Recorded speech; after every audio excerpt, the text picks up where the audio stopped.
Dear Daoist friends, students of Chinese medicine, practitioners of Qigong, Daoyin, Taiji Chuan, any other kind of cultural medicine, let's today talk about the place of Chinese medicine and everything that's related to it in the world of science.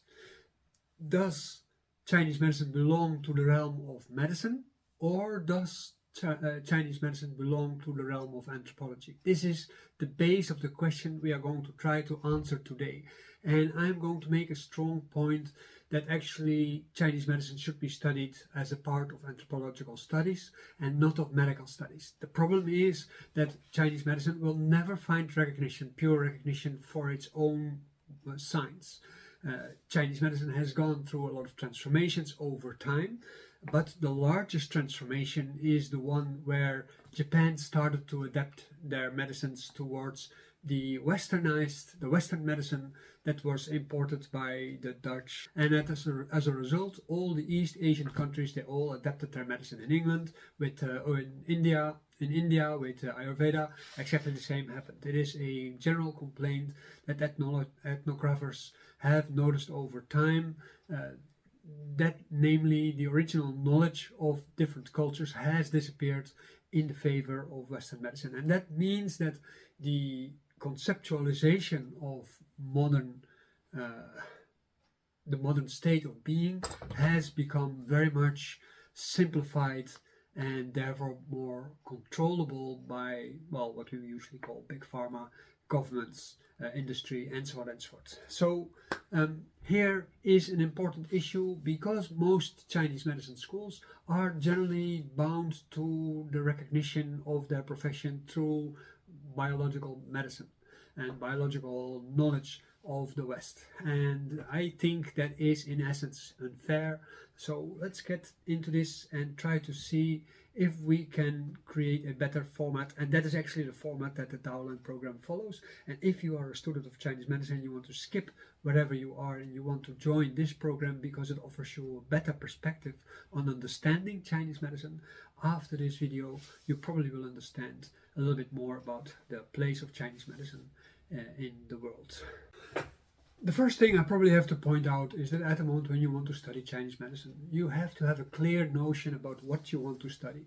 Do you want to just make money and be a technician and applying acupuncture needles or massage techniques for predetermined outcomes, in the sense that you have a simplified list and you say, oh, you have this and this symptoms, I have to use these and these points, which will probably be reasonably effective, and you might have some flexibility in which points you choose, but it depends a lot on the school that you were to see if you actually have any real understanding, because most of the understanding is done in a very simplified way and you are being left a little bit to your own devices, with as a result that when you graduate you are going to practice on people without ever having the opportunity to really understand the concepts you are using, and if these are actually actual concepts or if they are falsified concepts.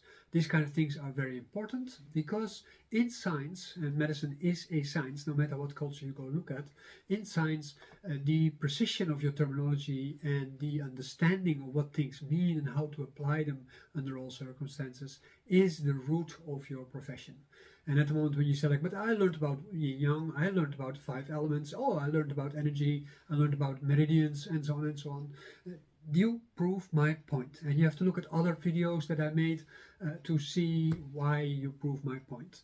Your education has been excluding you from access to what Chinese medicine actually is, how it works, how it should be educated, and also how you should determine your own lifestyle on the basis of that.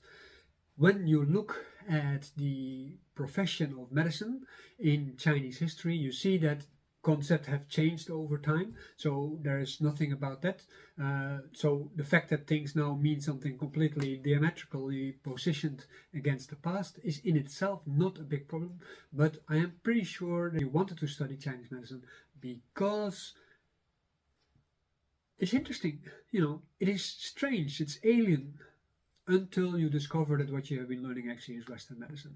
And you find it in words like balance, you find it in words like energy, you find it in words like elements, and so on and so on. These are Western elements. Even the introduction of the concept of the soul in Chinese spirituality, Taoism and so on, by Westerners and by Chinese who try to become modern and have the idea that that way they deepen the knowledge of Taoist medicine and Taoist spirituality.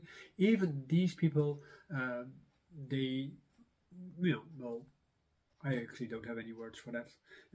It is because of people's ignorance that these kind of things happen. Let's first discuss what is anthropology, because anthropology is a science that was developed gradually over the last, say, 1.5 to 2 centuries.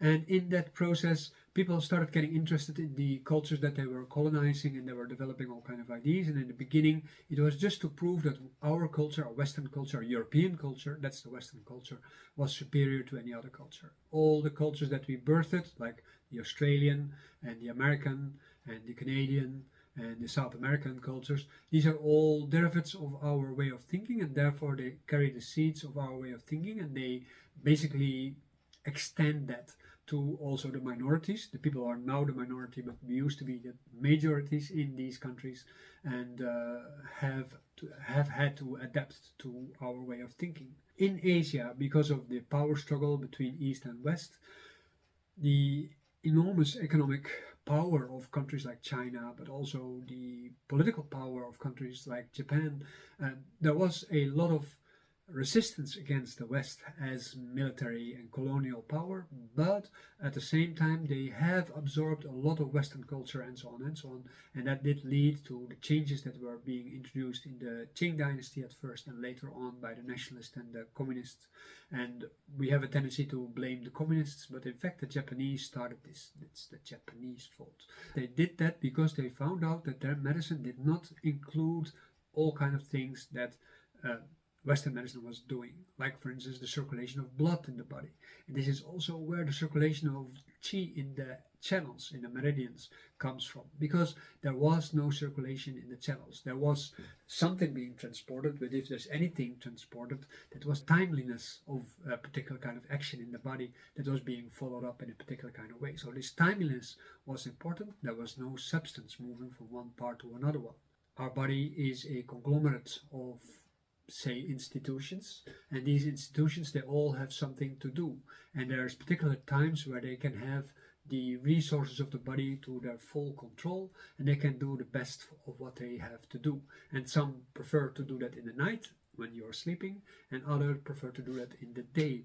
And as a result of that, Chinese medicine concluded at a certain point, medicine is dependent on the geography where you are, on the climate where you are, on the time of the day where you are, and the society that you are. And these things are in fact also the things that anthropology used to research. And at a certain point after the Second World War, you get to develop a new branch of anthropology which is called medical anthropology. This medical anthropology originated in forensic medicine, forensic ethnographers actually, and they had found out over time that different cultures have different kind of diseases, and there are overlaps between diseases, but there are also main differences, and there are also main differences in how these diseases are interpreted and how they are being resolved. Not all cultures are equally good with that.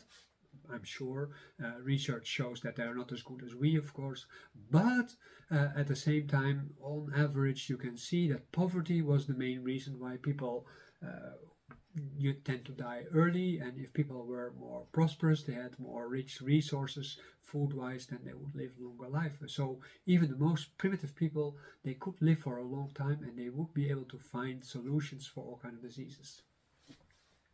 Medical anthropology is focusing on particular kind of things, namely the political situation, on the development of healthcare, on the development of organizations that can provide or can stimulate healthcare, and so on and so on. Organizations like the World Health Organization, UNESCO, and all kinds of other organizations would not have existed without anthropologists and medical anthropologists per se. The reason why they are there, in spite of all their mistakes that they also made, is that because of their humanist foundation, it is a good idea to work together on the resolving of the human issue.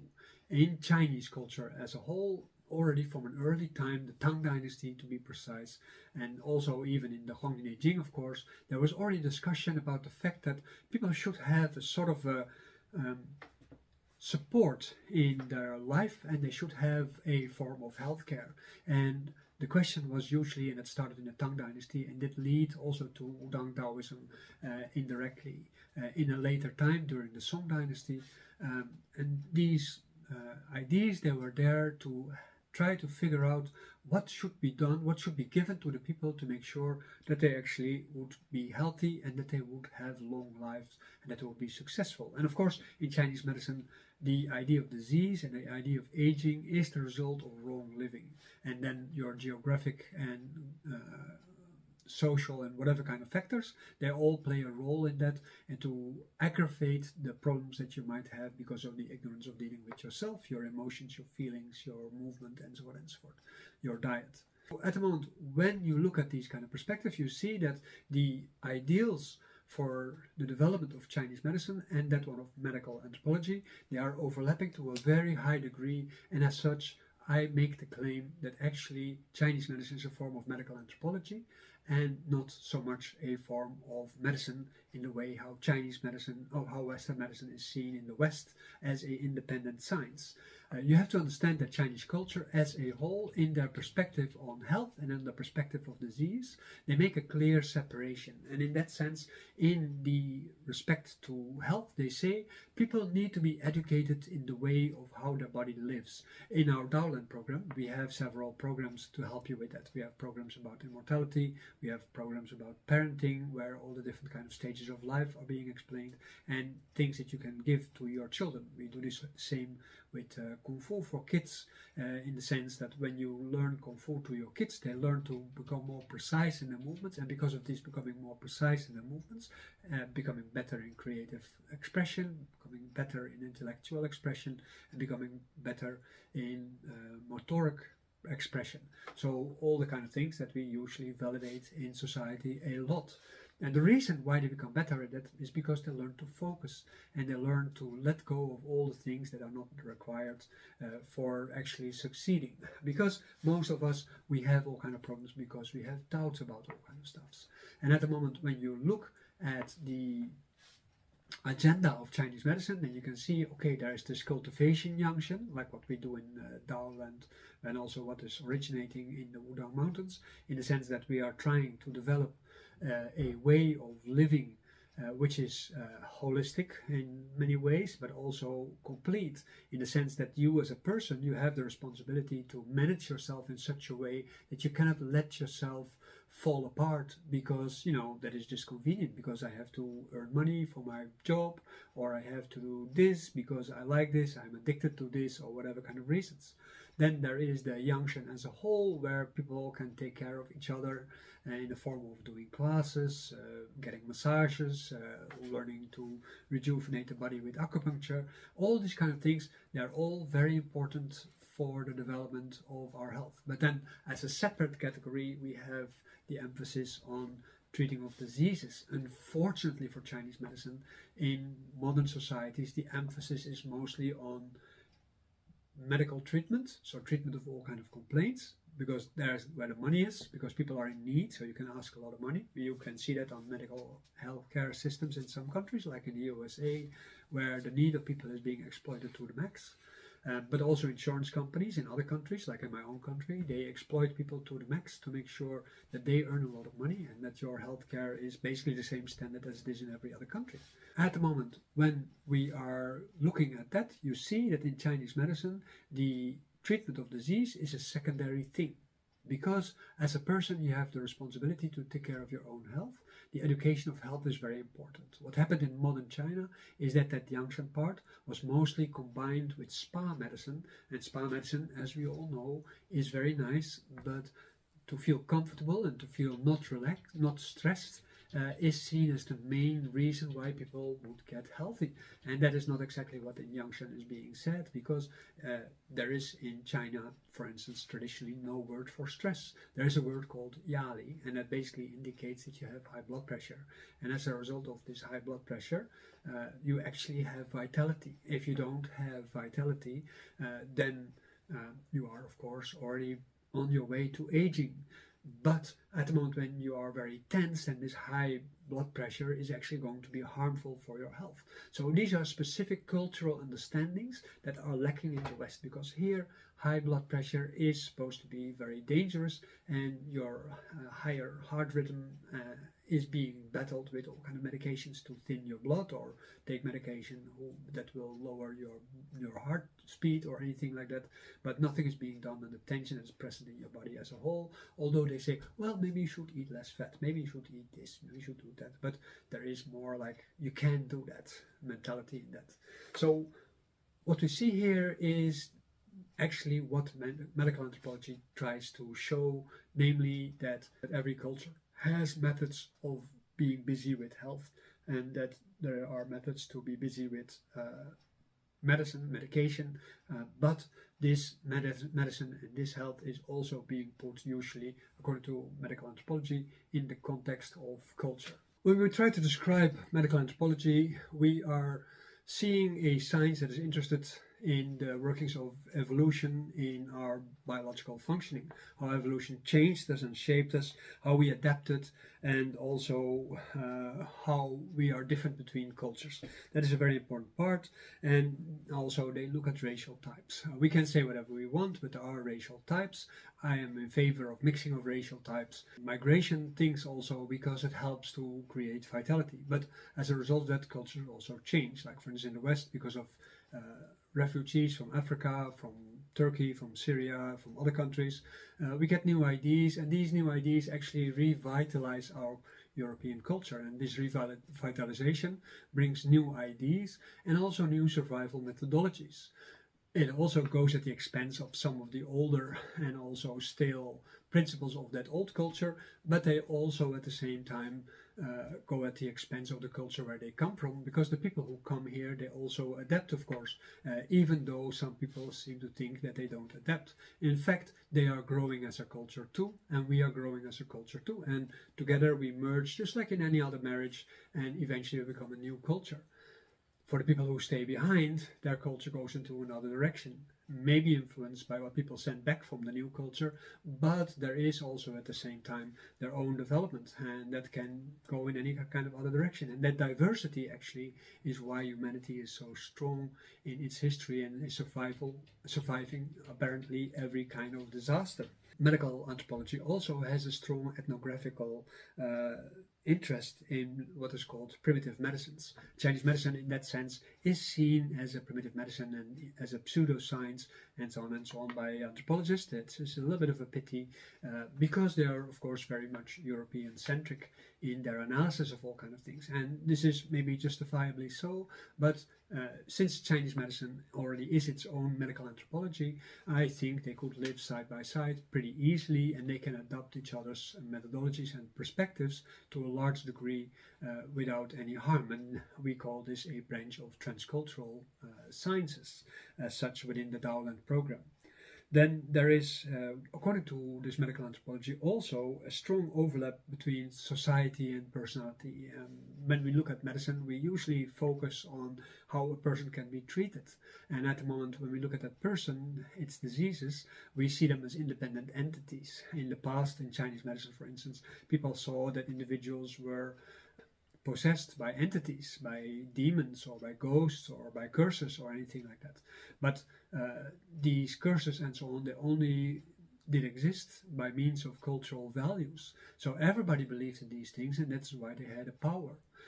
When you look at modern medicine in that sense, also is just a matter of agreements about how things are. This week, when people were for the first time in my breath yoga class, my breathing is inducing the fears that are naturally coming to my body, because I build them up from my own life in the past, but also as an evolutionary factor at the same time. So we're hardwired to be afraid of hunger, we are hardwired to be afraid of a lack of air, and as a result of that, we breathe faster, we eat more, we sleep more, and so on and so on. All these kind of things are naturally induced fears for being left out in being alive. Well, in fact, they are actually the causes of your aging and your death.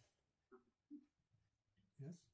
So what we try to do with Daoist training is we try to reduce our breath intake, and now modern research actually shows also that this reduced breath intake actually is prolonging life, right? So by breathing less, you actually live longer. Yes. So in class, I explained it about Qigong being different from air and gas, which is something that is not being discussed in any Chinese medicine class, but which is essential for the understanding of things like Qigong, understanding of Taiji, of understanding of spirituality, and of the understanding of medicine.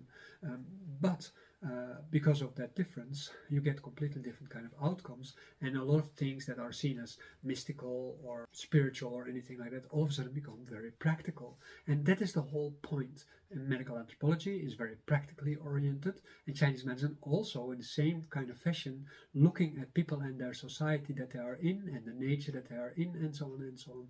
They look at things from a very much practical perspective, and as a result of that they try to find solutions for this. For instance, most people don't know that antibiotics originally was a Chinese invention. Nowadays, antibiotics are very normal. They're seen as a Western invention, but in fact, they were part of Chinese medicine. Also, vaccines were originally an idea that was introduced in Chinese medicine ages ago, but nowadays we see them as either cultural threat or we see them as a blessing, but they are not originally from the West. In a likewise fashion, in China they introduced cupping, and cupping originally was a Western development, and it is now being seen as a part of Chinese medicine, just like Chinese people think that corn actually is from China because they already grow it now for a few centuries, but it was introduced there by Westerners, and it is originating, of course, from the southern United States and Mexico. Another aspect, what is very important, is that from Chinese medicine doctors traditionally, because they were Daoist doctors, they were required to be socially engaged and politically active because they had to work on the health of their community, and very often the doctor was also a priest, so they were also performing rituals and they were doing medical treatments at the same time, and as a result that they were always a doctor of the society, and they were a doctor of the individual people who came with particular kind of diseases which followed within a particular kind of context. So as a result of that, they also developed a form of healthcare within their community. And now in the Daoland program we try to extend that into a larger branch, namely that everybody who is offering Chinese medicine also learns something about exercise and so on, and puts that into a framework that is actually useful within the perspective of Chinese medicine, and that can actually have a beneficial function in society through which the profession actually gains respect and goodwill. As I said, also the medical anthropology has played a large role in the development of healthcare institutions, and Chinese medicine at that moment lacks that. All their healthcare institutions are copies of Western science, Western medicine, and that is also the way how Chinese medicine is being treated in China. It is seen as a cog in a wheel of medical treatments that is being offered, and the studies of it can be extensive or can be short, but that means just that people very often they work just as a technician, and there's very little fundamental research being done. The fundamental research that's being done in China and outside is usually done on the basis of Western medicine and Western biology, and although that is not necessarily wrong, it is not sufficient. When we look at these four perspectives that I mentioned, these are anthropological perspectives. When we look at the medical side of things, then you can see that in the medical anthropology, sociology, education, nursing, public health, organization, administration of health, cultural ecology, and so on, all play major roles in the development of that science. And these are all possible factors in the formation of disease. So the study of health and disease is an essential element of medical anthropology, but it is also a fundamental aspect of Chinese medicine. The difference between medical anthropology and Chinese medicine, according by Jacques van der Geest and Adrie Rings, this book. No commission if you buy this, so this is not sponsored. It's just something that comes from my library and I often refer to in text, with or without mentioning. But this book is actually suggesting that a definition of medical anthropology could be the science and the research of medical procedures, medical cultures, and so on and so forth, medical content, understanding of physiological, psychiatrical, and psychological developments, and so on, but without a practical application. On the other hand, in the Daoland program, while we do all these same things in the study of Chinese medicine, we also add to that a practical aspect of research. Because at the moment, when you are graduating as a practitioner, then at that moment you're also part of the grander Daoland research project. You are doing research and you're keeping notes. Of course, every medical person is nowadays required to keep track of its progress with its clients so that that can be used for study, and we do that exactly the same. So at that moment you are a researcher, and at that moment, as a result of that, your practical application on people is part of that research. So you're not a doctor or a therapist in the way how a Chinese Western medicine doctor will be calling itself, but you are a researcher of the diseases and the curative methods of that particular kind of person. Isn't that beautiful as such?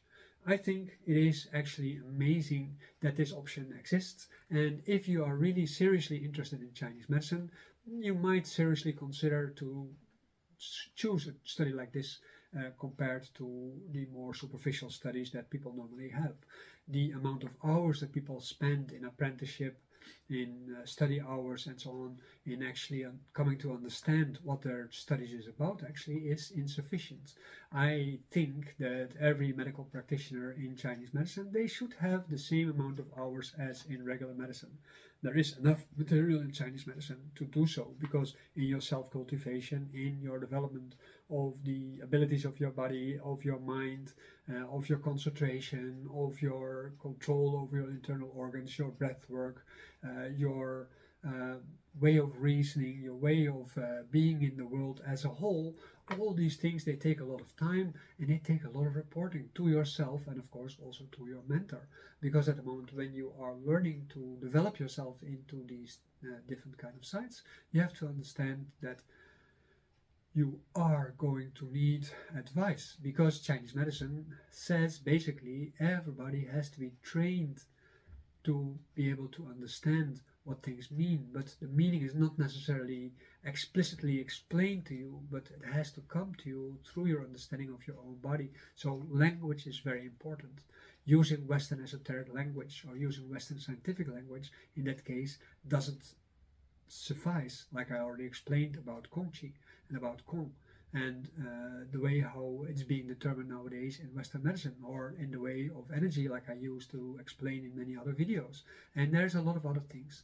Jing, Qi, and Shen as essence and as energy and as spirit are typical Christian concepts, and they have no place in Chinese medicine. Of course, there will be a possibility to apply it like that in a Christianized Chinese medicine, and then that is what it is. And as a result of that, people will of course find solutions and have solutions for all kinds of treatments, but it should be called Christianized Chinese medicine and not TCM. And at the moment when people practice Chinese medicine, that means they try to avoid all these convoluted concepts for the simple reason that they want to understand what Chinese medicine is about. But to be able to understand that, you have to learn that into a comparative setting, and that is basically what medical anthropology is doing. It is trying to create comparative settings between things, and this is also why I think medical anthropology is the best way to describe Chinese medicine studies. So I hope really sincerely that you like this video, and as you like this video, that you have not forgotten to like it on the bottom of the screen, and that you have joined this channel if you are not a member of this channel yet.